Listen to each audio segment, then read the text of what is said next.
Allez, c'est parti. Bonjour à tous. J'espère que vous allez bien. On est 24 heures après la victoire de l'Olympique Lyonnais contre le Racing Club de Strasbourg en Coupe de France. C'est un late débrief. Il y en aura de plus en plus des comme ça pour me permettre de faire un peu ma vie et d'aller au stade. J'espère que vous allez bien. Et oui, pour la 7e fois d'affilée, l'Olympique Lyonnais a gagné le foot. Alors, a-t-il vraiment gagné le foot? Non, l'Olympique Lyonnais a gagné la qualification, n'a pas vraiment gagné le foot puisqu'il y a eu 0-0, une purge monumentale au Groupama Stadium. Merci Galifire pour les 5 abonnements offerts. Merci à tous ceux qui sont fidèles sur YouTube et ailleurs, sur TikTok, etc., etc. Merci beaucoup à tous. On va débriefer ensemble à froid, puisque pour une fois, on n'est pas à chaud, à froid, ce match entre le Racing Club de Strasbourg et l'Olympique Lyonnais, même si en réalité, il n'y a pas énormément de choses à dire sur ce match, tant il a été, comment dire, il y a une seule équipe qui a décidé de jouer au foot hier soir, c'était l'Olympique Lyonnais. Il a eu du mal à jouer au foot, l'Olympique Lyonnais. Mais alors, le RC Strasbourg, les amis, si on avait perdu au tir au but contre une équipe qui avait décidé dès la première minute de jouer la montre, alors que c'est quand même le RC Strasbourg qui a quelques moyens, qui a des bons joueurs, j'aurais eu sacrément les boules. C'était mon premier match au stade depuis très très très longtemps, depuis plus d'1 an, plus de 2 ans même je crois. J'avais très peur, je vous avoue que j'avais très peur de porter l'œil, comme ça a été le cas souvent, très peur de repartir du stade avec une défaite au tir au but. J'étais tétanisé pendant la séance de tir au but. Tétanisé. J'avais qu'une seule peur, parce qu'à la limite qu'on perde, mais qu'on perde au tir au but, je pense que je l'aurais très très très très mal vécu. Non, aucune embrouille avec les supporters. De toute façon, j'étais en bord pelouse et en présidentielle derrière, donc j'ai pas été trop au contact des supporters. Au contraire, les rares personnes qui sont venues m'interpeller ont été absolument adorables, et d'ailleurs je les remercie, parce qu'il doit y en avoir qui sont sur le live, qui sont sur le débrief, y compris d'ailleurs des gens qui étaient au salon d'agriculture qui m'ont interpellé aujourd'hui, qui ont voulu prendre des photos. Je sais toujours pas réagir à ça.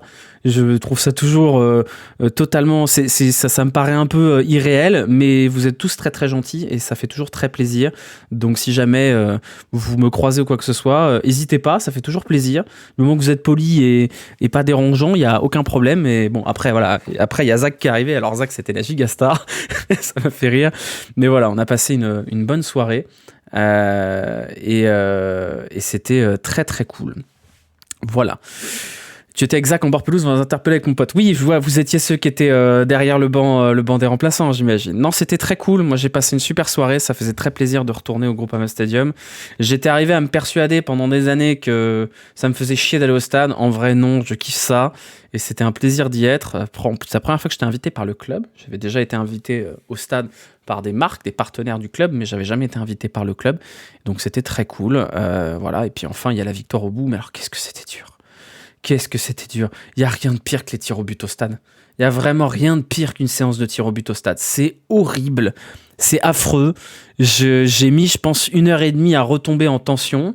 Tellement ça m'a tétanisé. Et heureusement, en plus, que Lucas Perry a sorti le premier tir au but parce que ça nous a permis de desserrer un peu les fesses.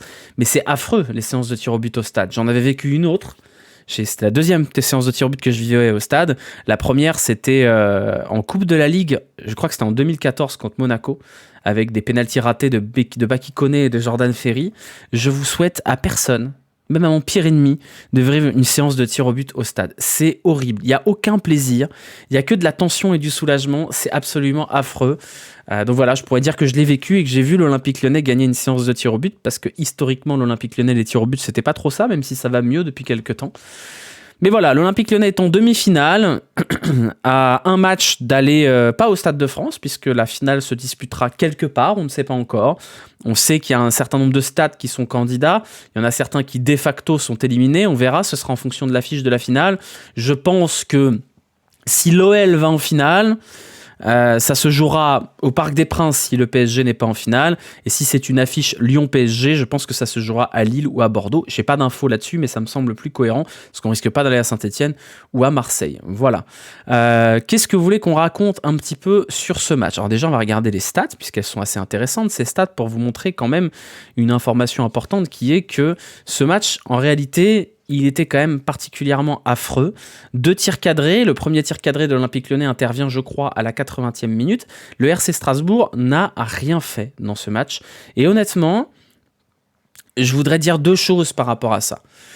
Je veux dire deux choses par rapport au RC Strasbourg, qui est que, 1, on a le droit de jouer au foot comme ça. On a le droit de jouer un match de coupe en étant en 5-4-1 et en jouant la montre à partir de la première minute.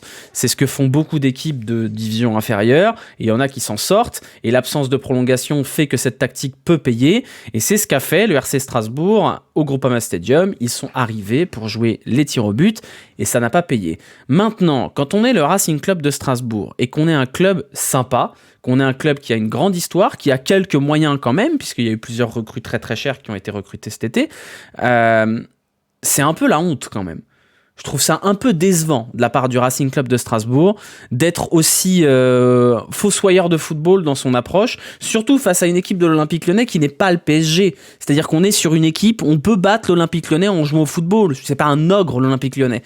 Donc j'étais un peu agacé par la stratégie appliquée par Patrick Vieira. Vous connaissez mon avis sur Patrick Vieira. Je pense que c'est un des coachs les plus surcotés aujourd'hui. Et je suis très déçu de voir que le Racing Club de Strasbourg, qui a pourtant des bons joueurs, Doucouré c'est un bon joueur, Bakwa c'est un bon joueur, Emega qui est rentré en cours de jeu c'est un bon joueur, pratiquer un football de relégable. Et ça m'emmerde par principe. Alors ça aurait pu payer, parce que ça s'est joué au tir au but, mais ça aurait été sacrément moche d'aller en demi-finale en appliquant ce football-là, et on aurait tous eu vraiment les boules.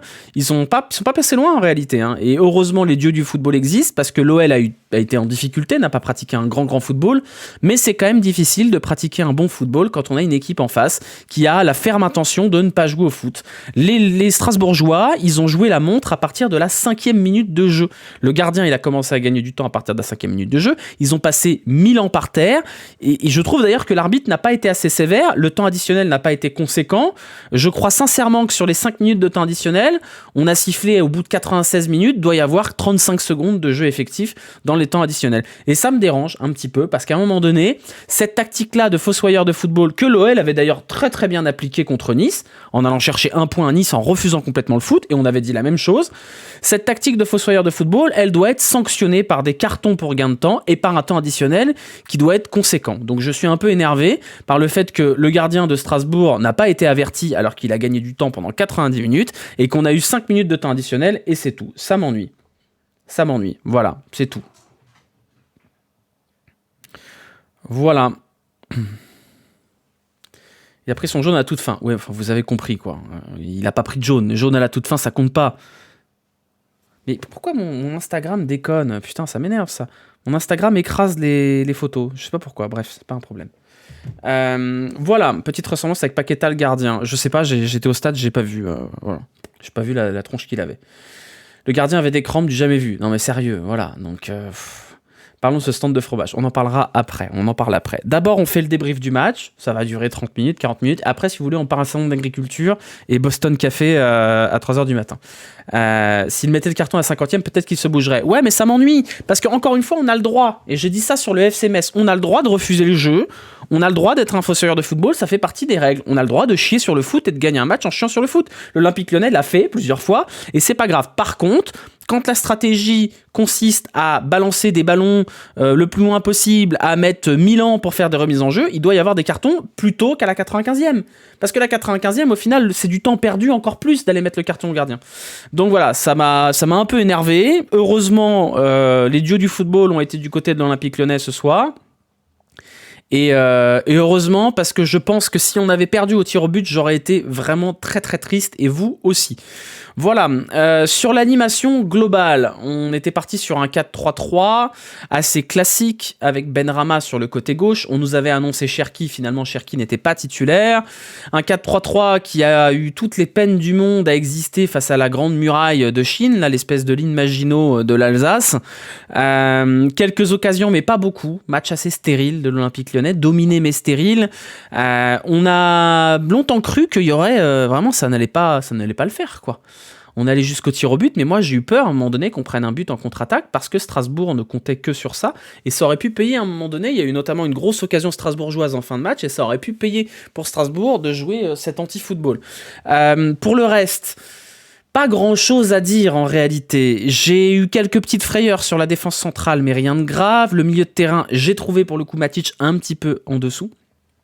Dominé mais stérile comme moi. Bravo, Salobé. Bravo. Mangala, je trouve un peu discret. Cacré, toujours aussi bon. Moi, je vais vous dire, mon grand regret sur ce match-là, c'est que Benrahma n'ait pas été payé de tous ses efforts. Parce que j'ai trouvé que Benrahma avait fait un match très intéressant, très protagoniste, pour reprendre les termes de Walid Acharchour, et j'aurais aimé que la prise de risque et la prise d'initiative de Benrahma soient récompensées par un but, parce que je pense que c'est le meilleur joueur sur le terrain hier, et bon voilà, je reste quand même content du match de Saïd Benrahma. Il fallait pas le dire, il fallait pas l'écrire si tu voulais pas qu'on le dise. J'ai tellement pas l'impression d'avoir vu le même match. Alors après, moi j'ai vu le match au stade, donc mon ressenti sur le stade et peut-être pas le même qu'à la télé. J'ai pas revu le match depuis, donc je compte aussi sur vous. Là-dessus, t'as pas trouvé que Cacré était très peu trouvé dans le centre du jeu. Cacré a joué très très haut, et je pense que c'est aussi lié au fait que Alexandre Lacazette a eu un match très difficile. Faut quand même prendre en compte le fait que Strasbourg a joué très très bas, a joué avec 5 défenseurs vraiment très statiques et une ligne de 4 devant qui avait pas très très envie de monter. Et du coup, on s'est retrouvé dans une situation un peu chiante où Alexandre Lacazette était extrêmement seul devant, et d'ailleurs il a eu toutes les peines du monde à exister, et vraiment Lacazette il a passé un match très très très frustrant. D'ailleurs il a passé beaucoup de temps à râler sur ses coéquipiers parce que le pressing n'était pas fait, mais je peux comprendre que le pressing soit pas fait parce que l'OL était tétanisé à l'idée de se prendre une contre-attaque, et du coup on a eu un Maxence Cacré qui a joué presque second attaquant, parce qu'il venait combler ce manque de soutien de Lacazette face à 3 centraux. Et ça n'a pas vraiment marché. Alors on a vu que le coach a essayé de combler ça par l'entrée de Orban, qui a été très très remuant, mais ça n'a pas suffi, et à aucun moment l'OL a été vraiment vraiment dangereux, à part quelques situations un peu absurdes, à l'image du corner rentrant de Benrahma qui tape le poteau, et en fin de match il y a eu quelques occasions, mais c'était un match particulièrement chiant quand même, hein. Vraiment chiant, hein. Non, ça va pas marcher, Flaco, elle va pas marcher celle-là, désolé. J'ai trouvé que Matic a quand même perdu pas mal de ballons. Moi, j'ai trouvé Matic pas terrible, je vais vous le dire. Je l'ai encensé le week-end dernier. J'ai trouvé Matic un peu statique. Alors, défensivement, c'était toujours très intéressant. Mais sur un match comme ça a manqué, je trouve, de dépassement de fonction. J'ai trouvé les défenseurs centraux peut-être un peu frileux, sauf à la fin du match où ils ont commencé à s'aventurer dans les 35 mètres adverses. Mais j'ai trouvé Matic un petit peu statique dans un match où on avait vraiment cruellement besoin de dépassement de fonction. Et Matic, je l'ai trouvé peut-être un peu maladroit, un petit peu fatigué. Et je pense que on atteint les limites de Matic, qui sont que c'est difficile pour Matic d'enchaîner des 90 minutes. Voilà, le C15 a besoin de repos. Oui, c'est pas un match horrible de Matic, mais c'est un match un peu neutre, dans un match où je pense que la clé face à un bloc comme ça, c'est les joueurs qui ne participent pas normalement à l'attaque. Parce que quand vous avez une ligne de 5 et une ligne de 4, si vous voulez la déséquilibrer, il faut créer le surnombre. Et donc j'ai trouvé peut-être que O'Brien et Douye Kaletatsar étaient trop frileux, et que Matic avait peut-être pas assez de prise d'initiative. D'un autre côté, c'est aussi ça qui a permis à l'Olympique Lyonnais de ne pas trop concéder d'occasion.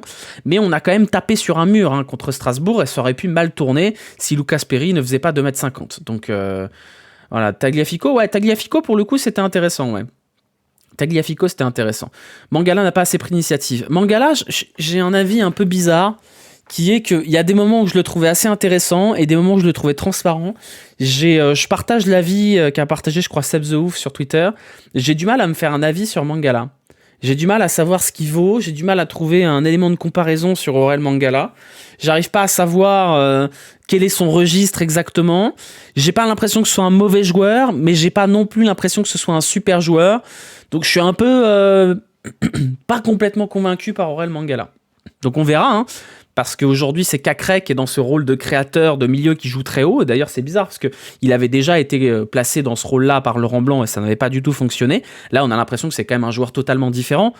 Mais Aurel Mangala, pour l'instant, je suis pas encore hyper convaincu. Le live sera dispo en replay sur la chaîne YouTube principale. Et après, on coupera et on fera un débrief nocturne. Mangala, tu le vois pas du match, mais sans lui, ça marche pas. Ouais, il y a ce côté un peu rouage intéressant. Donc, je l'enterre pas. J'aimerais le voir plus souvent, j'aimerais le voir prendre plus d'initiative, mais force est de constater que ça tourne quand même pas trop mal quand il est là, et qu'aujourd'hui, il n'y a pas trop d'alternatives du côté de l'Olympique Lyonnais. Alors, Momo El Arouche est en train de revenir. Peut-être aura-t-il une carte à jouer à un moment donné, on verra. En tout cas, voilà. Pour l'instant, ce milieu de terrain est intéressant à défaut d'être fou, même si Cacré a encore fait un bon match. On verra. Moi, j'ai vraiment aimé le match de de Benrahma. J'ai paradoxalement un peu aimé le match de Nuama parce qu'il est tout le temps en mouvement. Tout le temps en mouvement. Maintenant, c'est brouillon et ça m'ennuie. À un moment donné, il va falloir quand même régler la mire du côté d'Ernest Nuama.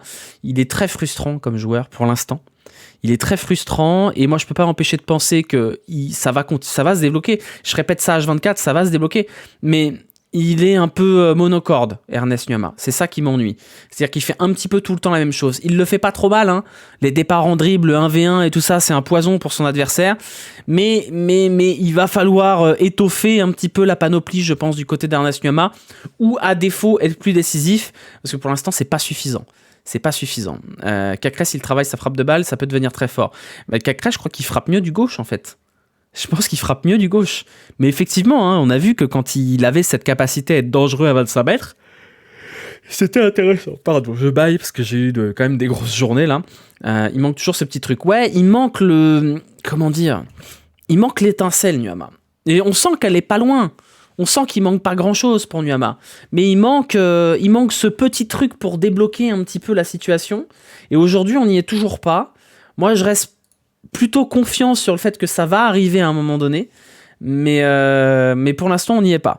Voilà, c'est pas un match inquiétant, hein. C'est pas un match inquiétant, il n'y a rien de honteux à faire 0-0 contre une équipe qui est dans un refus absolu du football. Il y en aura d'autres. Il y aura d'autres équipes qui vont jouer comme ça. Je ne serais pas surpris que dans les concurrents au maintien qu'on va affronter, il y en aura d'autres des comme ça. Ça aurait pu se débloquer plus facilement. Avec peut-être plus de dépassement de fonction, avec peut-être plus de réussite, notamment de la part de Benrahma qui a beaucoup tenté. Il n'y a pas eu énormément de choses qui ont souri, notamment ces frappes enroulées là, qui sont constamment passées à côté. Ça a manqué un peu de réussite quand même. Et moi j'ai eu peur parce que souvent les matchs où ça manque de réussite, on sait comment ça finit. La question de journée Senyama, tu penses que c'est fait exprès? Bon, on n'a pas l'explication encore. On n'a pas l'explication. Voilà. Après, défensivement, j'ai trouvé ça plutôt intéressant. Vraiment, je pense que s'il faut souligner un truc, c'est que oui, il y a un manque de réussite et peut-être un manque de flamboyance devant, mais il y a une relative sérénité derrière. Il n'y a eu aucun moment où on s'est dit, oula, on est en train de prendre le feu. Il y a peut-être eu 5 minutes où Strasbourg a peut-être un tout petit peu appuyé. Qu'est-ce que tu fais, Smokey? Désolé, ils sont turbulents parce que je viens de rentrer. Je trouve qu'on est en train de niquer la progression de Koumbedi qui ne rentre jamais. Koumbedi, il a 18 ans, hein. Koumbedi, c'est comme Diawara. Hein. Il y a beaucoup de gens qui font une fixette là-dessus. C'est des joueurs qui sont extrêmement jeunes, qui n'étaient pas prêts, qui ne sont toujours pas prêts.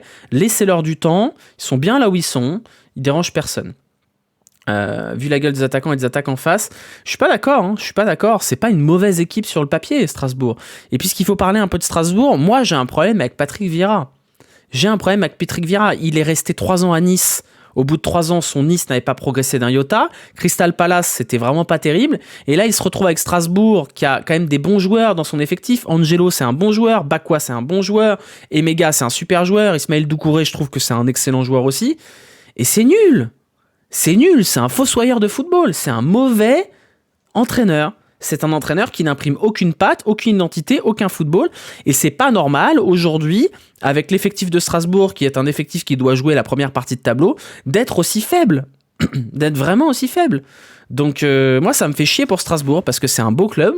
C'est un club qui a une vraie âme, qui a un vrai public de zinzin, qui a un vrai ADN de foot, et qui se retrouve aujourd'hui dans une multipropriété un peu dégueulasse, comme l'Olympique Lyonnais au demeurant, avec un coach dégueulasse qui est en train de sous-performer avec un effectif qui mériterait mieux. Et ça me fait de la peine pour Strasbourg, parce que c'était un beau club qui a coulé très bas et qui est remonté très haut sous l'égide de Ludovic Ajorc et compagnie, et qui est en train de redevenir un club moyennasse parce que voilà, c'est assez triste, je trouve, la direction que ça prend. Et moi, Strasbourg fait partie des clubs que j'aime beaucoup en France, et je comprends la colère des supporters par rapport à tout ce qui est multipropriété et anti-football, quoi. Voilà, c'est dommage. Je trouve ça dommage. Antonetti 2.0. Mais Antonetti faisait mieux que Vieira. Je vous trouve dur. Antonetti faisait mieux. Et je pense qu'il ferait mieux que Vieira. Parce qu'au moins, Antonetti, il n'a pas cette étiquette de coach un peu classe et compagnie. Mais ce que faisait Antonetti, c'était mieux. C'était mieux à Strasbourg. Franchement, c'était mieux. Parce qu'il n'y avait pas... Enfin voilà, Antonetti, on sait que c'est pas le coach du siècle. En attendant, c'était mieux. Voilà, en tout cas, ça m'a l'air d'être mieux. La multipropriété, quand t'es pas le club principal, ça pue. Ah non, mais même quand t'es le club principal, ça pue. On est à Lyon, au milieu d'une multipropriété, aujourd'hui c'est Lyon qui en bénéficie, peut-être que demain ce sera Crystal Palace. Donc non, la multipropriété c'est de la merde. Aujourd'hui l'OL mange bien, et encore, regardez Adrielson, a été recruté pour 4 millions, il passait derrière Lovren, je sais pas trop ce qui se passe. Non, la multipropriété ça restera de la merde. Et j'espère qu'un jour ce sera interdit d'ailleurs. Voilà. Non, City ça va, t'iras dire ça à 3 alors. Parce que je peux te dire que les supporters de l'Estac ils sont pas contents. Voilà. Quoi d'autre sur cette rencontre? Parce que du coup, j'ai pas pris de notes. J'étais au stade, donc j'ai pas pris beaucoup de notes. Peut-être parler des entrants. Orban, il a eu une petite occasion, mais pareil que Lacazette, c'était un match qui était compliqué pour lui. Maintenant, je trouve qu'il a une vraie qualité de prise d'espace, et ça aurait pu faire mouche. Je vais parler de Cherki. Pardon, excusez-moi. Je suis rincé. Je vais parler de Cherki parce que j'ai bien aimé l'entrée de Cherki. Et j'ai décidé qu'on avait suffisamment tapé sur Cherki et que je pense qu'il a compris. Et j'ai trouvé son entrée intéressante, entrée très sobre, très juste, intelligente. Et j'espère, moi je suis désolé, vous m'empêcherez pas de continuer à croire en Ryan Cherki. Je continue à croire en Ryan Cherki. Il y a des choses qu'il fait qui m'empêchent de ne pas l'aimer. Quand il harangue la foule sur un corner à la 85e minute, je peux pas m'empêcher de l'aimer, ce gamin. Quand il vient chanter avec les supporters et compagnie, on peut pas remettre en cause son amour du club. J'espère sincèrement que ça va le faire pour lui et qu'il va avoir une belle sortie d'une manière ou d'une autre, parce que même au stade, je peux pas m'empêcher d'aimer ce gamin. Donc oui, moi aussi j'ai quitté le train et j'ai peur que ça ne le fasse pas et compagnie. Mais quand je vois son entrée, c'est une entrée qui est sobre, une entrée qui est juste, une entrée où il fait les efforts, où il se prend pas pour un joueur spécial. Et je me dis que peut-être il est sur le bon chemin, j'espère en tout cas. Moi, je pense que pour l'OL comme pour lui, le mieux serait qu'on finisse bons amis en tout cas, qu'il aille au JO, qu'il réussisse les JO et qu'il trouve une bonne porte de sortie, ou qui sait, qu'il réussisse à rétablir un petit peu son histoire avec l'Olympique Lyonnais. En attendant, voilà, je pense que le Cherki bashing, on l'a bien fait, on l'a fait suffisamment, qu'il est conscient de ses lacunes et qu'on a suffisamment tapé dessus pour des raisons légitimes, parce qu'il a été indigent mais voilà, je pense qu'il sait aujourd'hui que c'est entre ses mains. Il va avoir des occasions de briller, Cherki, et le truc le plus intelligent à faire, c'est de le soutenir. Voilà. Donc j'espère qu'il reviendra, parce que moi je l'adore ce gamin. Voilà, il me touche, et c'est un bébé encore, faut pas oublier ça, c'est un gamin. Donc ouais, il est énervant, il est agaçant, et je pense qu'il est pas très très bien entouré. Mais j'aimerais bien que la fin de l'histoire soit belle. Ou en tout cas qu'elle soit plus belle que celle avec Aouar, ou avec Dembélé, ou avec d'autres gars comme ça qui sont partis libres. J'aimerais bien qu'on ait droit à une belle fin d'histoire avec Ryan Cherki. Voilà. Effectivement, le penalty. Quand il s'est avancé pour le penalty, Ryan Cherki. Je pense que tous on a pensé au pire. Et moi, je me souviens, j'étais avec Zach, il était juste à côté de moi. Et j'ai dit à Zach, je prie pour qu'il fasse pas de conneries. Parce que si jamais Cherki avait raté son péno, il aurait pris une telle sauce, il se serait pris un déchaînement de haine sur la gueule. Et en fait, j'avais envie qu'il marque son penalty, son tir au but, Cherki. Même pas pour que l'OL se qualifie ou quoi que ce soit, juste parce que ça m'aurait fait de la peine qu'ils prennent un torrent de merde pour un tir au but raté qui peut arriver à peu près à n'importe qui, parce que tout le monde attendait que Cherki rate son tir au but, et moi le premier. J'étais tétanisé à l'idée qu'il nous sorte une panenka de merde, et finalement, voilà, ça s'est bien déroulé. Mais j'ai eu peur, je vous jure, j'ai eu peur. Je me suis dit, s'il le rate, il va prendre dans la gueule, ça va être terrible pour lui, et on pourra rien faire. J'ai eu peur sur Orban aussi. Je me suis dit, Orban, il va nous envoyer un pétard qui va partir. Oh! Orban, il va nous envoyer un pétard qui va partir dans le grand large. Finalement, Orban, magnifique. La séance de tir au but, je sais pas si elle a été préparée. Parce qu'on a pour coutume à l'Olympique Lyonnais de pas trop préparer les coups de pied arrêtés, mais on a des préparateurs spécifiques aujourd'hui sur les coups de pied arrêtés. Et je me demande, très honnêtement, si la séance de tir au but n'a pas été pleinement préparée par l'Olympique Lyonnais. Parce que voilà, la loterie, c'est pas une loterie. Et il se trouve que les 4 tirs au but qui ont été tirés par les Lyonnais ont été très bien tirés, et que Lucas Perry a plongé 2 fois du bon côté, si je dis pas de bêtises, et que c'est pas anodin. Vous l'avez vu, la vidéo de Vercoutre qui se lève du banc et qui fait comme ça à Perry pour qu'il plonge du bon côté. Voilà, ça fait quand même plaisir. Et pour parler de choses qui vont un peu au-delà, et vous allez me dire, ouais, Charlie, t'as été invité par le club, donc c'est normal que tu suces. Pour avoir été en bord pelouse, pour avoir rencontré pas mal de gens du club, j'ai eu la chance hier de parler avec Laurent Prudhomme, de serrer la main de Pierre Sage et compagnie.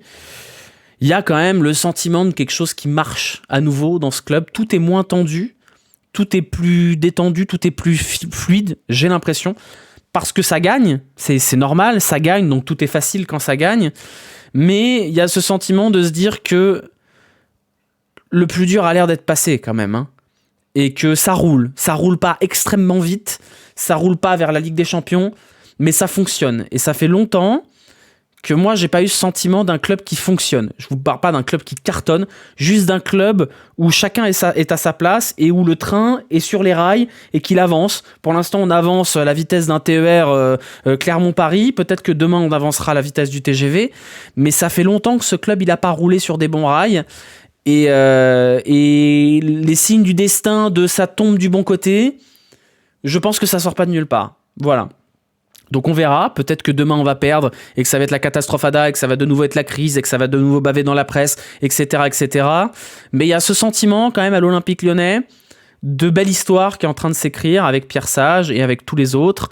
Et moi, en tant qu'amoureux du club, quand même, je peux pas m'empêcher de penser que bah voilà, quand il n'y a plus de bordel au-dessus, c'est plus facile pour les joueurs de se concentrer sur ce qu'ils font. Et je pense que pour le vestiaire, c'est plus facile d'avoir un vestiaire qui est moins toxique quand il n'y a pas des problèmes de gens qui se tirent la couverture à soi, etc. etc. Donc ça, je pense que c'est la conclusion par rapport à ça. Il reste 2 matchs. Comme disait Okis, à l'époque où il s'appelait encore La Benoueve, 2 matchs secs, il y a Chermoy, bah moi j'y crois les gars. J'y crois et s'il y a demi-finale à la maison, bah j'y serai. Voilà, je vous le dis. J'y serai et je pense qu'on fera un débrief ensemble avec Zach après. Mais la belle histoire, elle est peut-être là. Maintenant, il va falloir compter sur un petit miracle. Si l'OGC Nice pouvait éliminer le Paris Saint-Germain, ce serait vraiment super. Si on pouvait prendre le vainqueur de Rouen-Valenciennes, ce serait vraiment top. Mais voilà, 2 matchs. 2 matchs pour l'Europe. On verra. Oui, Okis, La Benoueve, c'était la même personne. Yacher Moi, c'est Okis, complètement. Voilà. On va passer aux notes, puisque en vrai, il n'y a pas grand-chose de plus à raconter. Il n'y avait pas beaucoup d'occasions. C'était pas hyper chatoyant comme match. Donc, on va passer aux notes pour le plaisir de faire les notes. Et là, je vais avoir besoin de votre aide. Parce que c'est très difficile de juger un match du stade. En tout cas, moi, j'ai toujours trouvé ça compliqué, même si pour le coup, j'étais vraiment très, très bien placé. Donc, je vais vous demander de faire les notes avec moi et de m'aider à faire les notes. Donc, déjà, on va dessiner le terrain. Ce sera pas mal. On va essayer de s'appliquer, comme chaque fois. Hop. Voilà. Surtout que je suis fatigué, donc j'ai besoin de votre aide sur tout ce qui est terrain. Voilà, alors que j'ai mon associé qui m'envoie des messages sur WhatsApp qui doit être en train de se foutre de ma gueule. Je vais aller regarder ce qu'il me raconte.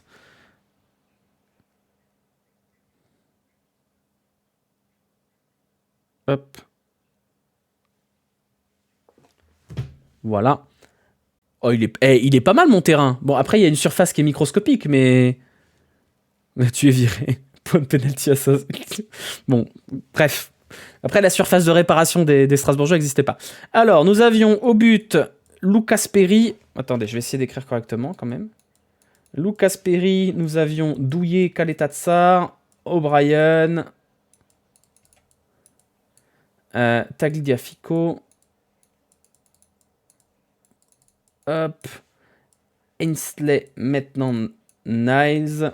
Nous avions Matic, Mangala, que Zach a pas arrêté d'appeler Bangala, et je trouve ça très drôle. Maxence Cacré, Benrama, Lacazette et Nuama, la grande classique. C'est plus ou moins ce qui se dessine comme étant l'équipe type. Et ça me dérange pas trop. Moi, j'aime bien. Voilà. Lucas Perry, l'homme du match. Moi, j'aime bien Lucas Perry. Et je veux pas que vous fassiez du Lopez bashing, mais Lucas Perry, il a du flow quand même. Hein. Dans les cages, il est immense. Immense. Il est terrorisant. Et je pense vraiment que sur une séance de tir au but, ça fait peur. Et je suis désolé, c'est mon péché mignon, Mais le mec qui fait comme ça, là, comme Jerzy Dudek en finale à Istanbul, sur sa ligne de but pendant les tirs au but, moi, c'est ma cam. Moi, ça me fait bander, comme dirait Mathieu Chabert. J'adore les gardiens qui font les clowns pendant les séances de tirs au but. Ça me fait kiffer de ouf. Donc voilà, c'est quand même cool d'avoir un deuxième gardien qui soit fiable, qui soit intéressant, sur lequel on puisse compter.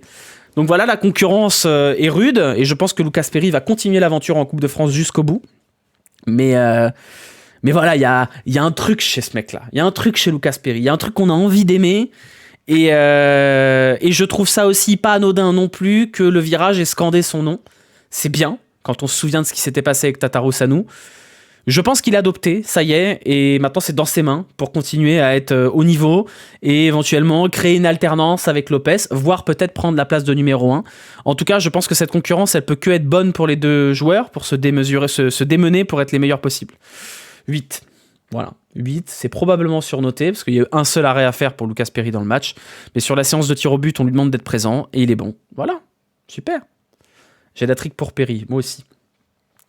Tagliafico, je l'ai trouvé plutôt pas mal, honnêtement. J'ai trouvé que c'était pas mal régalé avec Benrahma. C'est peut-être la vraie grande différence avec Cherki, où Cherki a du mal à combiner avec Tagliafico. Je trouvais que Tagliafico avait bien combiné avec Benrahma. Je l'ai trouvé bien dans son match. Alors, il est sorti sur blessure, si je dis pas de bêtises, c'est rien de grave, mais il s'était blessé à l'épaule. Ouais, c'est un 6 pour Tagliafico. 6. Ah, but de Rouen, très bien. 10 minutes de temps additionnel à Rouen, très bien. 6,5. Ouais, j'ai beaucoup aimé les 2 tacs d'affilée, ça a bien enflammé le stade. 6, 6,5, 6,5, 7, vous êtes généreux. Allez, 6,5, 6,5. 6,5. La défense centrale, 2 constats. La première, c'est qu'elle a été quand même relativement solide. La contrepartie de ça, c'est qu'il y avait quand même pas beaucoup d'opposition en face. L'autre truc, c'est que je les ai trouvés peut-être un petit peu frileux dans la prise d'initiative. Keita Tsar, ça va, je trouve. O'Brien, je l'ai trouvé peut-être un peu friable à la relance. Peut-être 5, 5,5. C'est vrai que le port de Lucas Perry, O'Brien, il l'a soulevé comme un sac à patates, alors que Perry, il fait pas loin de 5 kilos quand même. Moi, ce Keita Tsar, je l'ai trouvé bon. Je l'ai trouvé vraiment bon. Et je trouve pour le coup que cette défense centrale, elle est pas parfaite, mais dans l'impact physique, elle est vraiment là. C'est vraiment 2 Golgoth. Et je pense que c'est vraiment intéressant d'avoir cette puissance physique quand même en défense centrale. Ouais, on va mettre 6,5 à Douillet et on va mettre 6 à O'Brien. Ça me semble pas mal. Maitland-Niles, Maitland-Niles. Quel joueur. C'est vraiment le couteau suisse du siècle, Maitland-Niles. Et c'est encore une fois, on s'est trompé. On s'est trompé sur Maitland-Niles, tous, parce que cet hiver, avant décembre, on était tous très dubitatifs sur ce qu'il allait faire. Et je pense à raison, parce que ce qu'il avait montré n'était pas suffisant. C'est vraiment un bon joueur de foot, quoi. Vraiment un bon joueur de foot. Et il y a la sérénité, puis il y a le côté gros joueur, en fait.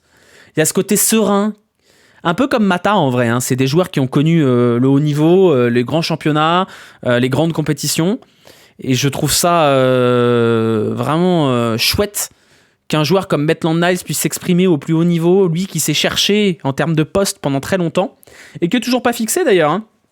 Mais voilà, allez, 7 pour Maitland-Niles. Matic, alors pour le coup, Matic, je l'ai trouvé, vous me direz ce que vous en avez pensé, vous, à la télé, mais du stade, je l'ai trouvé peut-être un peu mou, un peu moyen. Il a eu du mal à finir, il a fini un peu cramé, il a eu des crampes, je crois, je dis pas de conneries, à la 65e. C'est un match que j'ai trouvé pas hyper rassurant. Après, je pense que c'est dur d'enchaîner pour Matic. Il m'avait l'air fatigué, un peu cramé. Maintenant, la question se pose de savoir si c'est pas Matic, c'est qui ? Et si c'est pas Matic, c'est peut-être un système à 3 derrière, parce qu'on voit qu'il redescend souvent très bas à la relance entre les 2 défenseurs. Donc si c'est pas Matic, c'est peut-être Tolisso dans ce rôle de quarterback. Il nous manque en tout cas un 6 remplaçant. Ce sera peut-être Le Penant, vous allez peut-être vous moquer, mais finalement Le Penant va revenir de blessure bientôt et ce sera peut-être lui qui jouera dans ce rôle-là de quarterback, on verra. Mais un match de Berlingot dont les sièges sentent la clope. Ouais, mais pas Berlingot où tu mets le milieu adverse derrière. Il y avait de l'impact physique dans le milieu strasbourgeois et contre un bloc très bas comme ça, je trouve que Matic, il a peut-être pas pris assez d'initiative. Pas hyper satisfait de son match. À mettre 5, voilà, c'est pas un match horrible de la part de Matic, mais c'est un match qui me laisse sur ma faim, moi, en tout cas.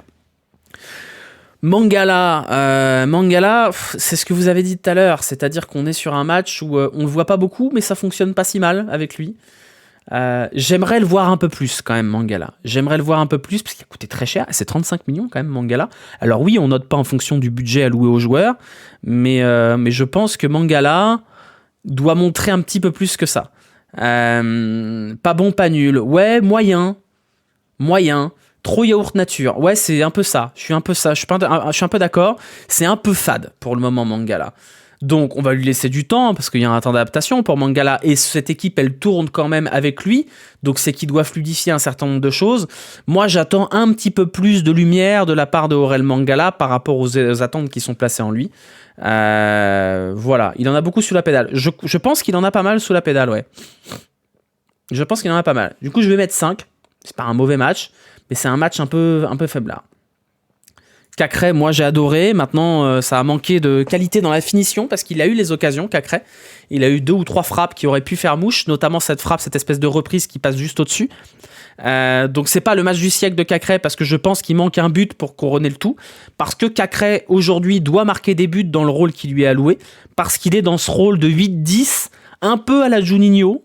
Juninho jouait dans ce registre-là de pointe haute d'un milieu à 3, même si c'est pas vraiment un milieu à 2 points de basse. Et il a joué vraiment très très proche de Lacazette. Et s'il veut vraiment s'épanouir dans ce rôle-là de presque second attaquant, de 10, de relayeur 10 presque, il va falloir qu'il arrive à conclure. Il fait tout bien, mais dans la conclusion, ça manque un peu. Alors ça commence à venir parce qu'il arrive à frapper, il arrive à marquer. Mais là, il a manqué ce petit but. Il méritait ce petit but, Maxence Cacré. Donc c'est... Ouais, pour moi, c'est 6, Cacré, ce soir. C'est 6. C'est un bon match, mais il manque la petite cerise sur le gâteau. Voilà, donc c'est un 6. Ça aurait été 7 ou 7,5 s'il avait marqué. Oui, 6,5 pour le péno, effectivement, très très bien tiré. Le tir au but, pardon. On ne dit pas un péno, on dit un tir au but. Benrahma, moi j'ai trouvé son match très intéressant. Il y a encore quelques petits défauts de vision tunnel. Vous voyez ce que je veux dire ? C'est-à-dire que Benrahma a ce défaut qui est que quand il se met en tête de faire un truc, il va pas en démordre. Et il y a eu notamment un moment donné où il choisit de tirer alors qu'il peut la glisser à Lacazette. Et pour le coup, c'est un joueur qui a une je pense qu'il a une qualité technique folle. Il n'a pas encore récupéré toute la confiance. Et je pense que la confiance, d'ailleurs, elle est venue au fil du match pour Benrahma. Et je l'ai senti de plus en plus à l'aise à l'idée de tenter des trucs. Mais il y a quelque chose. Benrahma. Et encore une fois, c'est un peu pareil. Ça va être pareil pour Nuama. Il a manqué juste le but pour parachever une bonne prestation d'ensemble. Mais il lui faut la confiance. Et quand il aura la confiance, il osera plus de choses, il osera peut-être plus de puissance dans ses frappes. On a vu qu'il a beaucoup essayé de les placer, ses frappes, les enrouler, quitte à manquer un peu de puissance là-dessus. Mais j'ai été vachement rassuré parce que les 2 premiers matchs de Benrahma étaient pas top. Il a été buteur lors du dernier. Là, c'est un bon match. Ça va finir par venir. Et dans cette course à la 3e place en attaque, puisqu'on a plus ou moins compris que la place de Lacazette était verrouillée, c'est normal, et que Nuama est un profil tellement différent qu'on peut difficilement s'en passer, Benrahma, il a marqué des gros points dans cette course à la titularisation, parce qu'on sait qu'il est en contention avec Orban dans peut-être un système différent. Cherki, Fofana et Benrahma a une longueur d'avance aujourd'hui sur ses concurrents. Voilà, on va mettre 6,5 parce qu'il manque un but, mais c'est un bon match de Benrahma, je pense, ce soir. On est plus habitué aux ailiers, donc je sais pas quoi en penser. C'est un ailier de percussion, mais il a vraiment le même style que Cherki en réalité, hein. Ce style de repiquer dans l'axe, de tenter des choses, d'être un peu un dynamiteur, c'est le joueur que Cherki devrait être en réalité. Il lui reste encore des coups de rein qu'il a laissés à Londres. Ouais, mais je pense que ça va venir avec la confiance. Vous voulez mettre 7 ? Allez, 7. Vous êtes gentils, on va mettre 7. On va mettre 7 parce qu'en plus, il est très sympa, Benrahma. À la Rocco Pelouse, il a fait demi-tour pour aller saluer Zach. Je trouve ça très sympa. Lacazette, match difficile, mais extrêmement frustrant. On va lui trouver des circonstances atténuantes parce que ça a été très, très, très, très dur pour Lacazette. Il était au milieu de 3 défenseurs centraux. Il n'a pas été beaucoup aidé. Il a fait ce qu'il pouvait. C'est pas un peu... Match dur pour Lacazette. Mais j'ai pas envie de le blâmer parce que c'est un match impossible pour lui. C'est un match complètement impossible. Il était vraiment cerné. Et le fait qu'il ait été cerné, paradoxalement, n'a pas forcément bénéficié aux ailiers, notamment Nuama, et on en parlera après de Nuama, mais je l'ai trouvé peut-être. Pourtant, il était virevoltant, il était remuant, mais il n'a pas été suffisant. On va mettre 4 parce que c'est un match où c'est un match pas assez de la part de Lacazette, mais il peut difficilement faire mieux en réalité. Hein. Dans ce contexte-là, c'est dur, un 5-4-1 pour un attaquant qui est seul comme ça. Peut-être le système était pas le bon, peut-être qu'il aurait fallu lui mettre un deuxième copain à côté, peut-être que Mangala était de trop et qu'il aurait fallu un 4-4-2, je sais pas. On saura jamais, hein, de toute façon on a gagné donc on a eu raison. Mais en tout cas, on sait que dans ces dispositifs-là de bloc très très bas avec 3 défenseurs centraux, quoi qu'il arrive, Lacazette, il va passer un sale match. Et il a passé un sale match, ça a été très dur pour lui. Beaucoup de frustration de la part de Lacazette, notamment sur le déclenchement du pressing. Moi, je l'ai vu beaucoup râler en première période, j'avais les yeux centrés sur lui. Et je peux comprendre, c'est vraiment pas un match agréable quand on est numéro 9. Hein. C'est vraiment pas... on a fait nul, on n'a pas gagné. Oui, on a été qualifié. Arrêtez d'être relou. Après, défensivement, très impliqué comme d'hab, toujours précieux dans ce rôle de pivot où il vient se caler comme dans un fauteuil sur l'adversaire. Mais difficile d'espérer plus dans cette configuration-là. Nuama, pour le coup, c'est toujours pareil, Nuama. Et j'ai l'impression que je répète la même chose de débrief en débrief, de dire que Nuama, ouais, j'adore le joueur, il fait les efforts, notamment défensivement. Défensivement, Nuama extrêmement actif. Hein. Il a récupéré beaucoup de ballons. Il défend comme un chien. Donc moi, pour ça, j'ai envie de lui mettre un peu plus que la moyenne parce que vraiment, son implication défensive, elle est clé. Et c'est un joueur qui passe son temps. Et ça se voit peut-être pas forcément à la télé. Je sais pas si ça se voit à la télé, mais en tout cas, au stade, ça m'a frappé. Il passe son temps à bouger. Il passe son temps à proposer des appels, à remuer et tout ça. Et même dans un moment donné où l'équipe était très statique, lui, il continue à bouger, il continue à faire les efforts. Et là-dessus, je pense que c'est quand même à mettre en avant. Il lui manque c'est frustrant, hein. C'est frustrant, Ernest Nuama. Ernest Nuama, il va en date, il fait tout bien, il ramène la meuf chez lui, et puis il va se coucher, quoi. Et il se passe rien, et il n'arrive pas à conclure. Et c'est comme ça depuis quasiment le début avec Nuama, c'est-à-dire il fait vraiment tout bien, on a envie de l'adorer, et au moment où il faut frapper, soit ça part au-dessus, soit il rate le dernier geste, et il va falloir y aller, mon grand. Va falloir que ça rentre à un moment donné, sans mauvais jeu de mots. Et au moment où ça va rentrer, je suis sûr que ça va tomber. Mais les frappes sont pas bonnes. Hein. Il y a un problème de frappe.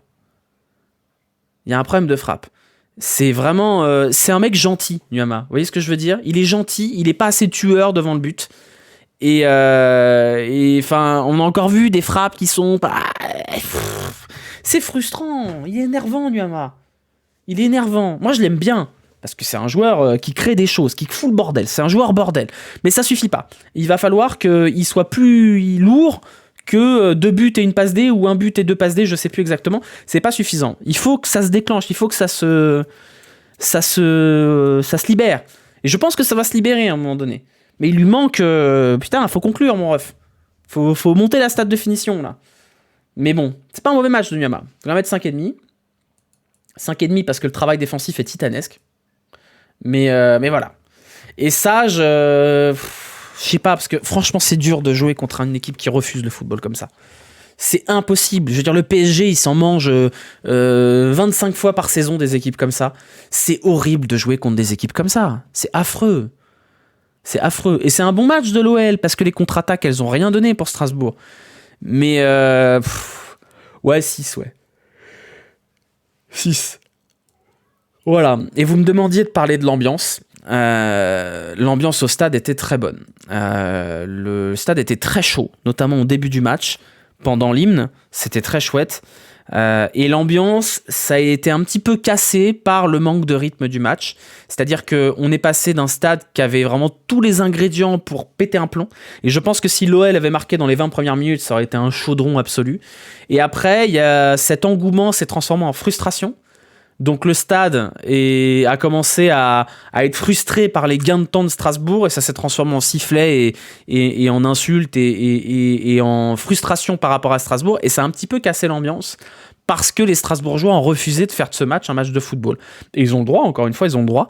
Par contre, l'ambiance pendant les tirs au but, la tension qu'il y avait pendant les tirs au but, c'était... moi, j'étais pas bien, hein. Vraiment, j'étais pas bien. La pote avec qui j'étais, là, vous l'avez peut-être vu en story, c'est une de mes meilleures amies. Elle a pris des photos et des vidéos. On a l'impression que je suis constipé, quoi. J'étais mais tétanisé pendant les tirs au but. C'était horrible. La tension était affreuse.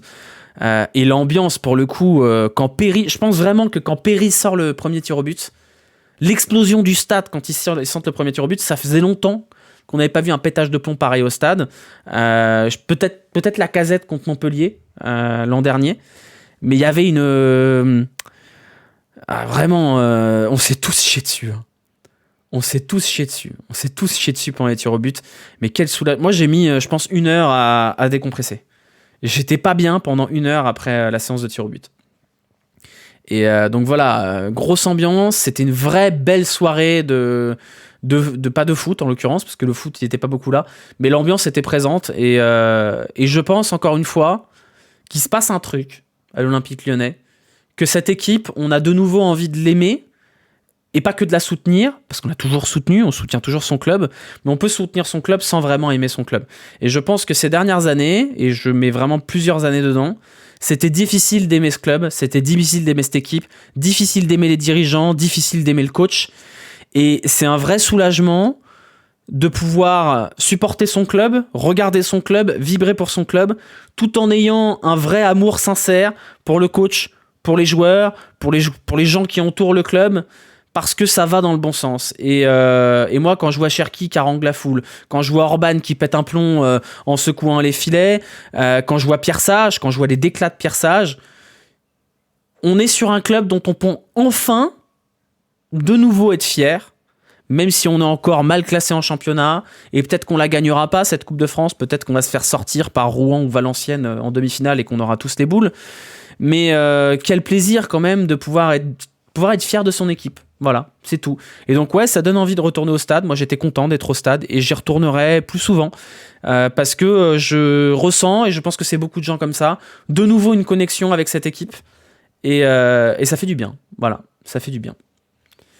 On va passer au Jurigno et après on aura terminé ce débrief, on pourra parler d'un peu de tout. Alors, le Jurigno, laissez-moi 2 secondes. Tac. Non, c'est pas ça que je voulais faire. Le Jurigno, c'est bon, il est là. Voilà, vous êtes déjà nombreux à avoir voté sur le Jurigno hier.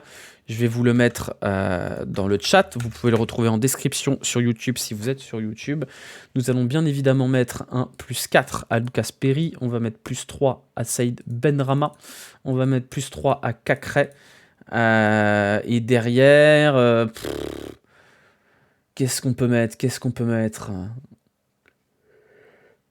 Ouais, j'ai envie, je vais vous dire, j'ai envie de mettre un +2 à Cherki, +1 à Cherki, pour la forme. Et Maitland Niles, ouais. Maitland Niles, on va mettre +3. Voilà. On peut mettre -5 à Vieira. On peut mettre -5 à Vieira pour le football, hein, effectivement. Tu nous racontes comment ça s'est passé avec les officiels de l'OL. Je vous raconte ça après le débrief. Voilà, moi ça me semble plutôt cohérent. On me dit quoi? Benrahma, Perry, Cacré, Maitland Niles, Tagliafico. C'est vrai que Tagliafico n'aurait pas démérité non plus. Mais pour le principe, j'ai envie de mettre +1 à Cherki parce que sa rentrée en jeu, m'a donné envie d'en voir plus. Voilà. M'a donné envie de voir plus. Voilà pour le débrief. Pour vous raconter un peu la soirée, je tiens à le dire, j'ai été très bien reçu. Ça a été très cool. J'ai passé une bonne soirée. Tout le monde a été très gentil avec moi. J'ai vu Pierre Sage, j'ai vu David Friot, j'ai vu Laurent Prudhomme. Et l'ambiance est bonne, en tout cas m'a semblé bonne au club, et pas feinte. Ryan Cherki est venu me serrer la main. Je pense pas qu'il ait capté qui j'étais. Je pense qu'il a aucune idée de qui je suis, et c'est pas plus mal. Mais il est venu me serrer la main en me disant genre bonjour, serrant la main et tout. C'était très rigolo. Mais voilà, en tout cas, je m'estime très chanceux d'avoir pu aller en bord pelouse. Ça faisait longtemps, très longtemps que j'avais pas été en bord pelouse au stade.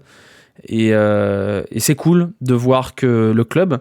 Alors oui, c'est beaucoup plus facile de faire des choses avec le club quand ça marche que quand on critique, et ça m'empêchera pas de continuer à critiquer quand il y aura des choses qui sont critiquables, mais c'est cool de voir le club s'ouvrir, de voir le club ouvrir les portes, de pouvoir communiquer avec le club. Ça n'a pas toujours été comme ça ces dernières années, et donc il faut le dire aussi quand il y a des choses qui fonctionnent dans ce club-là.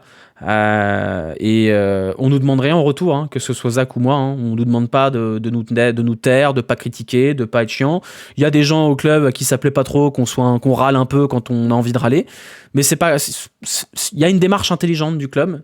Et je pense que il y a plus qu'à, en fait. Il y a plus qu'à ce que ça continue de bien marcher pour que les choses continuent de marcher là-dessus. Voilà. Sur ce, l'OL qui a souhaité un joyeux anniversaire à Nicolas Puy-Desbois sur Twitter, c'est pas un hasard, complètement. Rappelez-vous, Nicolas Puy-Desbois fut un temps où on avait un président de club qui le traitait de gros porc. Donc voilà. Et d'ailleurs, pour parler de Tant qu'il y aura des gones, parce que j'ai fait l'émission avec John Rachid aussi lundi, Nicolas Puy-Desbois et Razik Brick sont absolument adorables et j'étais très content de faire cette émission-là. De manière générale, je suis très content d'aller à Lyon parce que ça reste chez moi. Donc voilà, j'y retournerai. Donc il y aura peut-être d'autres débriefs en différé. Mais c'était très cool d'y aller, même si les tirs au but c'était absolument affreux. Et je sais que j'ai été cité sur l'after par Florent Gautreau, qui me suit, et ça m'a fait plaisir. Voilà. Bon mec Puy-Desbois, un mec comme ça. Trop sympa, Nicolas Puy-Desbois. Puy-Desbois, t'as juste envie d'aller bouffer une côte de bœuf et une bouteille de pinard avec lui. Voilà, c'est l'énergie qui dégage. C'est l'énergie d'Aron Barbecue. Et j'aimerais bien un jour me faire un barbecue avec Nicolas Puy-Desbois. Voilà, le message est passé. Et j'ai trouvé que l'émission était très cool à faire. Je sais pas si elle était très cool à regarder, visiblement oui, mais c'était très cool. Voilà. Sur ce, le débrief est terminé.